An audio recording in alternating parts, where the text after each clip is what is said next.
On vous souhaite la bienvenue à ericlatour.com. Dans quelques instants, on vous parle d'une journée de sensibilisation, première fois en Montérégie sur les premiers épisodes psychotiques. Mais d'abord, elle est en poste depuis le 1er août dernier à la direction générale du Cégep Saint-Jean. On la reçoit à l'instant.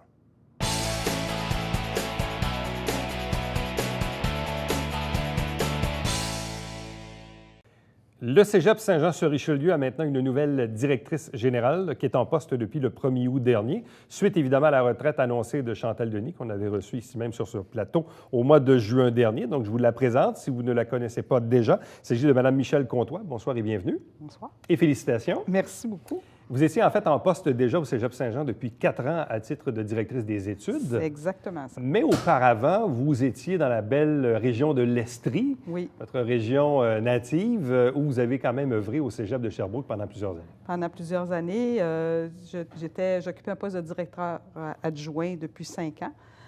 Mais auparavant, j'ai été coordonnatrice de département, enseignante et avant ça, j'ai eu une carrière dans les hôpitaux, dans la santé. Parce que vous êtes physiothérapeute. Voilà. Donc, on a une physiothérapeute à la direction générale du Cégep Saint-Jean. Exactement. Comment on passe de quelqu'un qui fait des études en physiothérapie pour ensuite passer à l'enseignement, puis ensuite gravir les différents échelons qui vous amènent à celui qu'on connaît aujourd'hui? Alors, écoutez, je dois dire d'entrée de jeu. Avez-vous pratiqué longtemps? Oui, j'ai pratiqué 11 ans quand même. Okay. J'adorais ça. J'adorais ça. À un moment donné, on prend des stagiaires, on reçoit des stagiaires, on s'en occupe. Et pour un concours de circonstances, je cherchais quelqu'un au Cégep de Sherbrooke et j'étais à ce moment-là en congé de maternité. Bien, j'ai dit, je pourrais donner un coup de main. Alors, je me suis prise au jeu. J'ai donné un coup de main pour donner un cours, comme chargée de cours, si vous voulez. Et c'était le début du commencement. C'était le début du commencement. Et tout de suite après, je suis devenue enseignante à temps plein, la session suivante, en fait. Et je me suis vue aller, je suis passée d'une physiothérapeute qui enseignait à une enseignante en physiothérapie. Je me suis pris d'un intérêt important pour la pédagogie. Bon. Et c'est Sauf que là, qu'on soit physiothérapeute ou qu'on enseigne la physiothérapie, ça reste quand même votre champ d'expertise. De là, par contre, à accéder à des postes de direction, comme celui que vous aviez ou de gestion là, dans les dernières années, ça, c'est une marche quand même additionnelle à franchir. Additionnelle. C'est pour ça qu'on passe souvent par des postes de direction adjointe, parce qu'on se prépare aussi à occuper des postes de hors cadre. On commence par un poste de cadre. Et ce que j'ai fait aussi dans la vie m'a amené à des postes de gestion. J'ai participé à plusieurs conseils d'administration dans le domaine de la santé, dans le domaine de l'éducation et dans le domaine des loisirs et du sport aussi, ce qui fait qu'on apprend les règles de gouvernance, on apprend à lire des bilans, à comprendre les budgets, etc. Alors, ça reste de la gestion. J'imagine qu'on a un certain talent personnel pour y accéder. Là. Bon. Qu'est-ce qui avait motivé votre choix de quitter votre Estrie natale à Sherbrooke pour vous en venir ici à Saint-Jean-sur-Richelieu il y a 4 ans? C'est l'attrait du poste, vraiment. On m'a contactée. Alors, il y a toujours, quand il y a des postes qui s'ouvrent, j'ai été contactée. J'ai posé ma candidature parce que c'est un poste auquel j'aspirais. J'ai lu évidemment sur le Cégep Saint-Jean-sur-Richelieu pour me rendre compte, c'est un excellent cégep, qu'il y avait beaucoup de choses qui avaient été mises en place. C'est très intéressant. C'est le seul établissement d'éducation supérieure au Richelieu, puis tout ça. Alors, je trouvais le défi très intéressant pour moi. J'étais à une période de ma vie où je pouvais le faire avec des enfants qui étaient presque adultes à ce moment-là, si ce n'est adultes. Et alors, j'ai fait le saut avec beaucoup de bonheur, d'ailleurs. Donc, le déplacement n'était pas si non, pire. Ça s'est très bien fait. C'est ça. Puis, ultimement, c'est pas très loin non plus, Saint-Jean-Sherbrooke. C'est pas très loin. Là. On est limitrophes. Comment pouvez-vous résumer vos 4 années à la direction des études du Cégep Saint-Jean? Quels sont les faits saillants, les faits marquants de votre passage à la direction des études dans les 4 dernières années? Bien, je vous dirais que l'amélioration des taux de réussite de nos étudiants, ça, c'est très important. C'était le défi qu'on m'avait donné et que je m'étais donné moi-même à mon entrée en fonction. La réussite en première session particulièrement, parce que les étudiants qui entrent en première session, c'est significatif, c'est le meilleur indicateur de diplomation. Le taux de réussite en première session, les gens qui réussissent tous leurs cours en première session sont à peu près sûrs d'obtenir le diplôme à la fin. Alors, quand il y a des échecs dès le départ, c'est plus difficile. Ça ne veut pas dire que c'est impossible, loin de là, mais c'est plus difficile. Alors, l'idée, c'était d'améliorer la réussite en première session pour nos étudiants, de les soutenir beaucoup, de les encadrer le mieux possible. Vous savez, la marche est haute entre le secondaire et le collégial. On passe à l'éducation supérieure, on n'a pas le même type d'encadrement, évidemment. On n'a pas un professeur titulaire, on assiste à des cours. Ça ressemble beaucoup plus au système universitaire qu'à l'ordre secondaire. Ce qui fait qu'en encadrant tous nos étudiants, en mettant des mesures en place, on a réussi et on réussit encore à augmenter nos taux de réussite. Là, et à quoi pouvait-on attribuer un taux d'échec peut-être un peu plus élevé en première session avant les interventions? Bien, écoutez, possiblement, on avait taux d'échec, par exemple, en formation générale, en littérature. Les étudiants ont de la difficulté, et on n'est pas les seuls au Québec, là, c'est généralisé. Les étudiants ont de la difficulté en littérature, particulièrement en grammaire et orthographe, qu'on n'enseigne pas au collège. Alors, on a mis des mesures en place. Il y avait un programme d'amélioration et de valorisation de la langue française. Ça a aidé. Différents moyens d'encadrement qui ont été mis en place, qui commençaient au moment où je suis arrivée, où on a des responsables d'encadrement dans chacun des programmes d'études qui soutiennent les étudiants, qui amènent les étudiants à être présents au cours. Hein. Il faut augmenter la présence au cours, à remettre les travaux. Ils ne sont pas habitués à ces échéanciers-là. Il n'y a personne qui leur rappelle. Alors, c'est pour ça que je vous disais, la transition n'est pas si facile. Et c'est de les accompagner dans cette transition-là. Bon. Au moment où Chantal Denis a annoncé, il y a plusieurs mois, évidemment, son désir de prendre sa retraite, quoique elle est encore un peu active avec le Fonds de développement du Cégep, oui, c'est un autre dossier. La Fondation, à la Fondation, elle a décidé de donner quelques heures de ce côté-là. Mais à quel moment, vous, avez-vous pris la décision de soumettre votre candidature à la direction générale? Je vous dirais que presque dès le début, j'y ai pensé. J'aurais peut-être souhaité que Mme Denis reste en poste plus longtemps, mais et on travaillait très, très bien ensemble. Elle m'a permis de m'approprier tous les dossiers au fur et à mesure des années. Je vous dirais, sans m'avoir sélectionné, pas du tout, mais j'étais préparée à prendre ce poste-là. Alors, presque dès le début, au moment de son annonce, j'avais pris la décision. Maintenant, ça a pris quelques mois, là, parce que la nomination s'est faite en juin. Mais dès le début, là, j'étais... Donc, je présume que la transition n'a pas été tellement difficile. Mme Denis a complété jusqu'à la fin juillet. Jusqu'à la fin juillet. Et de toute façon, vous étiez déjà dans l'établissement, donc... Oui.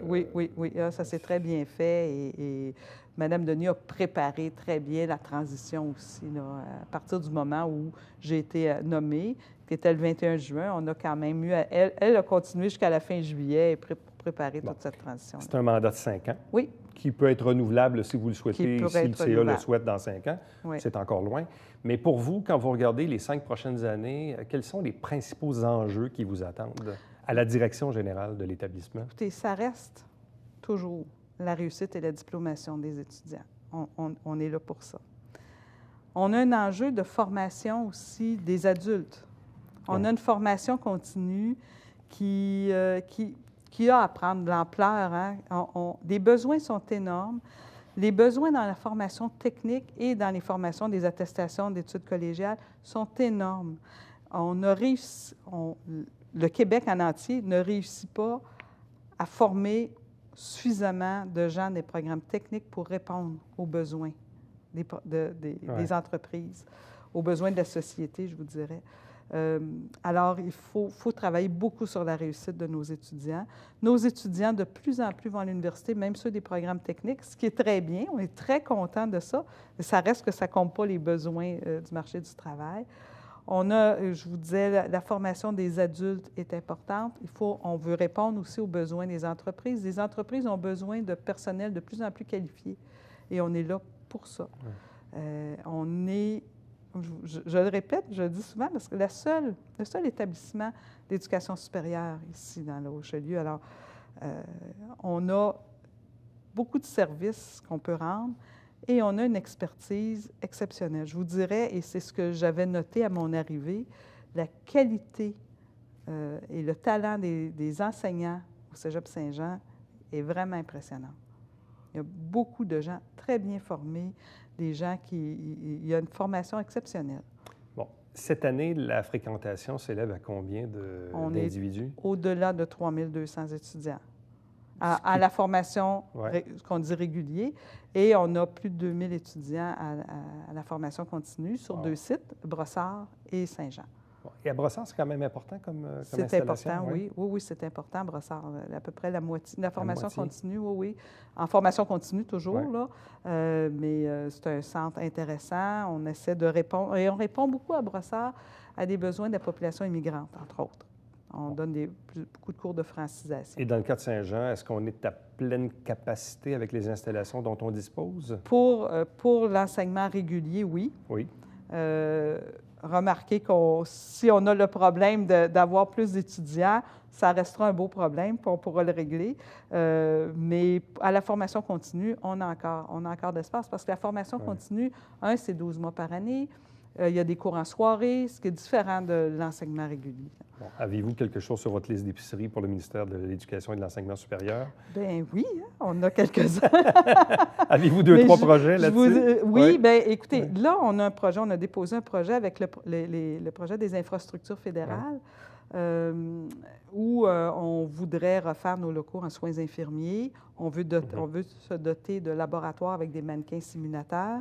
Et ça, c'est un gros investissement. Alors, on attend les réponses. Ça devrait être imminent, mais on est dans ça.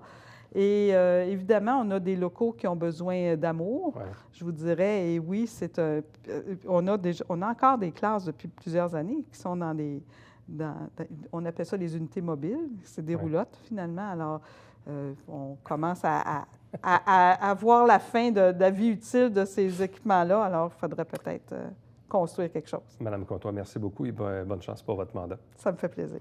Restez avec nous. Au retour, on vous parle d'une journée de sensibilisation sur les premiers épisodes de Psychotique, ici même en Montérégie.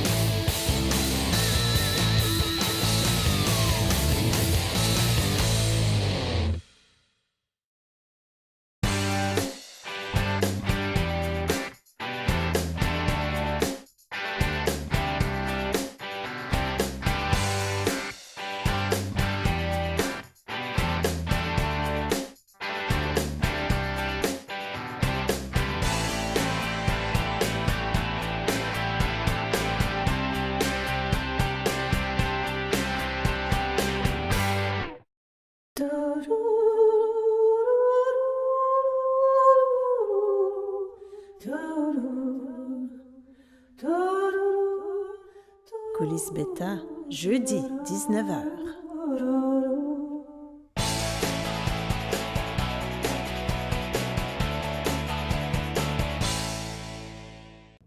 Vendredi, le 14 octobre prochain, de 8h à 16h au Cabaret Théâtre du Vieux-Saint-Jean, il y aura une journée de sensibilisation à la détection et au traitement précoce des premières psychoses. 2 invités pour en parler. D'abord, le docteur Jade Thériault, qui est psychiatre ici sur le territoire du 6 Montérégie-Centre. Bonsoir à vous. Bonsoir. Accompagné de Karine Egglefield, qui est psychoéducatrice. Bonsoir et bienvenue. Bonsoir. Bon, on dit, peut-être juste nous démystifier un peu ce que c'est, parce qu'on dit que c'est la première fois que cette journée d'information se déroule ici en Montérégie. Donc, est-ce à dire que cette journée-là se déroule parfois de façon occasionnelle un peu partout au Québec? Oui, exactement. Dans le fond, l'Association québécoise des programmes pour premier épisode psychotique regroupe une vingtaine de programmes là, similaires aux nôtres au Québec. Et il y a une journée de sensibilisation là, pour le grand public là, qui est organisée à chaque 2 ans. Là. Donc, c'est vraiment la première fois là, cette année que cet événement-là va se tenir là, en Montérégie. Bon. Et ça s'adresse à qui? Ça s'adresse vraiment à tout le monde parce qu'au fond, nous, on croit que la psychose touche tout le monde et que tout le monde peut être appelé à côtoyer quelqu'un qui est atteint de psychose. Et dans le fond, le but, c'est de vraiment fournir de l'information au grand public de façon à faciliter l'intervention précoce, là, puis que ces personnes-là qui souffrent de psychose soient emmenées là, tôt dans leur maladie à être pris en charge et à obtenir là, des soins. Là. Bon. Notre visée, c'est de sensibiliser, que ce soit même les employeurs, les décideurs politiques, la grand-mère, la famille, la personne même atteinte de psychose. On aimerait qu'ils puissent s'unir ce 14 octobre. Comment on fait pour détecter des symptômes de psychose? Parce que quelqu'un dans notre entourage peut être dans un épisode où ça va pas tellement bien, où la personne se détériore un peu, où on va dire, ouais, peut-être qu'elle a des ennuis de santé ou quoi que ce soit, mais de là à détecter des symptômes de psychose, quand on est un peu néophyte là-dedans, comment on peut détecter ça? Donc, c'est vraiment le but de la journée, là, finalement. Donc, ça va être adressé là, beaucoup plus en détail le 14 octobre. Mais, tu sais, dans le fond, en résumé, je vous dirais, la psychose, c'est une maladie du cerveau qui est causée par une hyperactivité de la dopamine, là, qui est comme un messager chimique dans notre cerveau, qui est vraiment trop actif et trop sécrété dans la psychose, puis qui donne toutes sortes de symptômes. Donc, de façon très évidente, parfois, la personne va être aux prises avec des idées délirantes là, ou des fausses croyances, finalement, qui peuvent atteindre, qui peuvent finalement, je veux dire, avoir toutes sortes de thèmes, là, religieux ou encore se sentir persécuté par la mafia, etc. Donc ça, c'est très évident. Là, quand la personne se met à avoir un discours tout à fait bizarre, c'est remarquable. Parfois également, la personne, on peut avoir l'impression qu'elle entend des voix, elle va se retourner beaucoup, on va avoir l'impression vraiment qu'elle entend ou qu'elle voit même des choses qui ne sont pas dans la pièce ou qu'on n'entend pas. Ça, c'est vraiment un symptôme très, très fréquent en psychose, donc des fausses perceptions qui peuvent être auditives, visuelles ou même des fois olfactives ou tactiles. Puis, comme vous dites, des fois, les gens peuvent avoir l'impression que la personne passe tout simplement comme une mauvaise passe parce que son comportement change, elle est comme plus elle-même. Ouais. Les gens de l'entourage, souvent, vont rapporter qu'ils ne reconnaissent plus leurs proches parce qu'il est très irritable, il est agressif, ou au contraire, il s'isole, ou il a comme l'air de ne plus être capable de réfléchir comme avant, ou même d'utiliser son jugement pour prendre des décisions, ou finalement ferait des choses que jamais il aurait fait avant. Là. Se mettre à plus fonctionner à l'école ou au travail, ou se mettre à dos tout le monde, plus vouloir voir personne. Donc, même arrêter de se laver. Oui.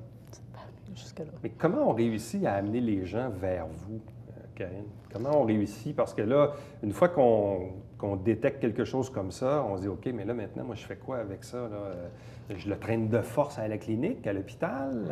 En fait, je l'invite à consulter, je l'invite à vous appeler? En fait, même parfois, la personne, elle ne sait pas qu'elle est malade ou ce qu'elle vit, elle ne le ressent pas, c'est particulièrement l'entourage. Il y a plusieurs façons. Il y a notre numéro de téléphone directement. Ils peuvent s'adresser à nous en nous parlant. C'est le 450-346-2222, poste 8480. Ils peuvent aussi passer par l'éclusier. L'entourage, les membres de l'entourage, aller voir à l'éclusier. L'éclusier, on a un lien direct avec eux aussi. Ils peuvent également, les intervenants, on leur demande, il y a un outil qui aide, un outil de réflexion qui aide à détecter un petit peu si la personne s'en va vers une psychose ou non. Ça s'appelle le référoscope.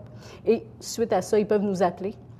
Donc, mais c'est assez direct comme lien. Et nous, on se déplace dans la communauté. On va les voir à l'école, si c'est la psychoéducatrice de l'école. On peut aller même où est-ce qu'ils travaillent, à la maison, des fois à l'hôpital. Malheureusement, ils sont déjà rendus à l'hôpital. Mais c'est comme ça qu'on fonctionne. Bon. Docteur Thériault, un premier épisode psychotique, est-ce que c'est quelque chose qui se sent à venir, qui s'annonce longtemps d'avance, ou c'est vraiment du jour au lendemain, quelqu'un nous arrive avec des propos totalement incohérents et là, c'est un premier épisode?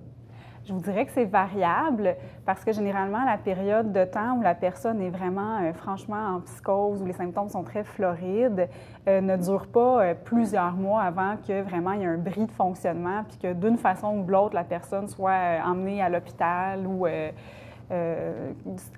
soit emmenée à consulter. Par contre, souvent, en questionnant plus profondément la personne, on se rend compte que ça faisait plusieurs mois et parfois même quelques années où il y avait des changements qui commençaient à être perçus. Là, donc, dans la capacité... Il y a des signes annonciateurs. Oui, il y a des signes annonciateurs généralement. C'est sûr, en même temps que la psychose, des fois... sais, la psychose, en fait, c'est un symptôme qui peut faire partie de plusieurs maladies, plusieurs diagnostics, comme par exemple la schizophrénie, la maladie bipolaire, le trouble schizoaffectif. Et les symptômes annonciateurs peuvent être différents, dans le fond, dépendant de ces maladies-là, dépendant aussi des antécédents familiaux que la personne peut avoir. Puis ça peut être des fois précipité de façon assez brusque par drogue. Un stresseur là, biologique comme la drogue. Ou des fois des petits stresseurs psychosociaux, mais la drogue est vraiment quelque chose qui peut précipiter là, vraiment brusquement. Là, Une fois que les gens ont franchi le premier pas, qui est celui, évidemment, de consulter, évidemment, des experts dans le domaine, quand ils arrivent chez vous, la prise en charge, elle se fait de quelle façon? De quelle façon accompagnez-vous ces personnes-là à l'occasion, justement, d'un premier épisode psychotique? En fait, bon, en premier lieu, on essaie de diminuer les symptômes par une médication habituellement. Et puis, notre intervention psychosociale se fait dans le retour à l'école le plus rapidement possible, au travail, pour pas qu'ils perdent leurs rôles sociaux. Parce qu'à rester enfermés à la maison, ça l'aide pas. Donc, le plus rapidement qu'ils peuvent reprendre leur, bon, je sais pas moi, leur étude ou leur routine. Oui, c'est ça. On essaie vite de les embarquer, si ce n'est qu'ils peuvent faire du bénévolat aussi. Si ils ont trop de symptômes puis ça ne fonctionnerait pas, on peut leur faire du bénévolat puis qu'ils reprennent comme une certaine confiance en eux parce que des fois, ils ont perdu toute confiance en elles là, parce que c'est très bouleversant de vivre. On n'a plus de contrôle de son cerveau. Est-ce qu'il arrive parfois que des gens peuvent avoir un premier épisode psychotique, s'en sortir correctement et de ne plus en avoir le reste de leur jour? S'ils sont bien contrôlés, est-ce que ça arrive, ça? En fait, bien, votre question, c'est est-ce que, dans le fond, si ça se guérit, les statistiques vont dans le sens qu'après un premier épisode de psychose, la personne va être à risque de faire une rechute, donc de refaire un épisode de psychose dans l'année qui suivra son arrêt de médication. Ouais. Donc, dans un autre volet de ma réponse, c'est en fait, la psychose, c'est tout à fait possible de vivre avec sans en avoir de symptômes ou en avoir presque pas lorsqu'on suit un traitement adéquatement. Là, autrement dit, on peut avoir un premier épisode, puis après ça, être médicamenté et vivre sa vie. Et vivre sa vie correctement sans avoir un deuxième épisode. Exactement. En fait, mais en même temps, je vous dirais que... C'est pour ça que la prise en charge est importante. Elle est très importante en ce sens-là, parce que c'est une maladie, finalement, qu'on considère chronique, au même titre que le diabète, là, disons, et qui va généralement nécessiter un traitement à long terme, là, dans la majorité des diagnostics qui sont associés avec la psychose, ce qui est quand même un défi aussi en début de maladie, à comme vivre avec ça, comprendre ça, accepter ça, ça peut être quand difficile, la drogue aussi fait partie de sa vie, c'est difficile pour certains de ne plus en prendre, et psychose et drogue, ça fonctionne. C'est pas un bon mélange, non. Et les premiers épisodes, généralement, ils arrivent quand? Est-ce qu'il y a un moment fort dans la vie, entre 18 et 25 ans principalement? Oui, je vous dirais là, 15-35 ans, là, pour être encore plus large. Là. En fait, la psychose peut survenir à tout moment de la vie. Il y a des gens qui font leur premier épisode de psychose à 50 ans, mais c'est beaucoup plus rare. Donc, c'est pour ça que les programmes de premier épisode, de façon générale, vont s'adresser là, aux patients qui sont plus jeunes.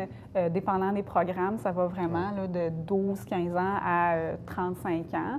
C'est une maladie vraiment qui débute tôt dans la vie, un peu plus tôt chez les hommes que chez les femmes, statistiquement. Donc, les hommes, ça va être vers 18 ans, début vingtaine, les femmes plus fin vingtaine, dépendant des diagnostics aussi. La schizophrénie débute plus précocement que la maladie bipolaire, tu sais, mais bref, puis le cerveau, en même temps, se développe au moins jusqu'à 20 ans. Donc, la période est quand même assez critique, là, je vous dirais, de l'adolescence jusqu'à la vingtaine. C'est une période critique parce que la psychose est toxique pour le cerveau. Et comme Mme Eaglefield le soulignait, la drogue également a des impacts majeurs auprès d'un cerveau en développement, donc d'où l'importance d'une intervention précoce. Là. Donc, l'événement est organisé par l'équipe premier épisode du programme santé auquel vous faites en collaboration avec l'ACPEP.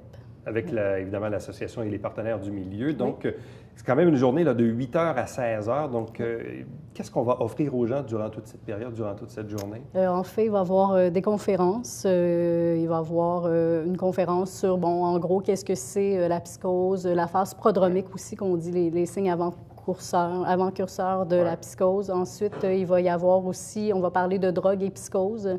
Il va y avoir également un témoignage fait par un participant de premier épisode. Aussi, on va parler du rétablissement, puis du traitement et du rétablissement. Et puis, je pense que ça va faire le tour. Là. Ça va boucler la journée. Bon. Et ça s'adresse à monsieur et madame tout le monde. Oui.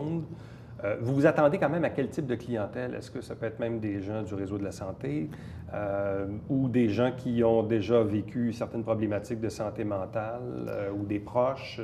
Oui, à date, les inscriptions, là, c'est des gens du domaine de la santé, des gens qui ont déjà eu soit des proches qui ont vécu une psychose. Il y a aussi au niveau des étudiants du cégep, ceux qui s'en vont dans les relations humaines.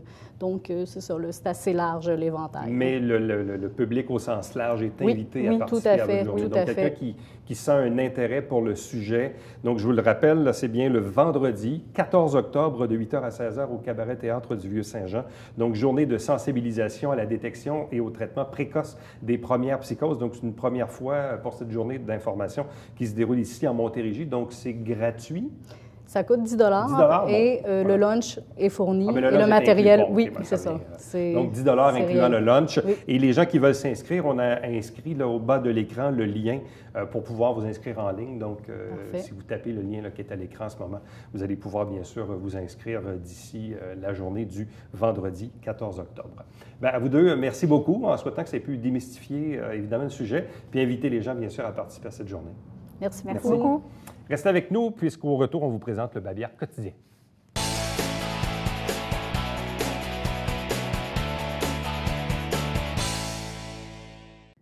À l'occasion de l'Action de grâce, le lundi 10 octobre prochain, sachez que les 3 bibliothèques municipales sur le territoire de Saint-Jean-sur-Richelieu seront fermées.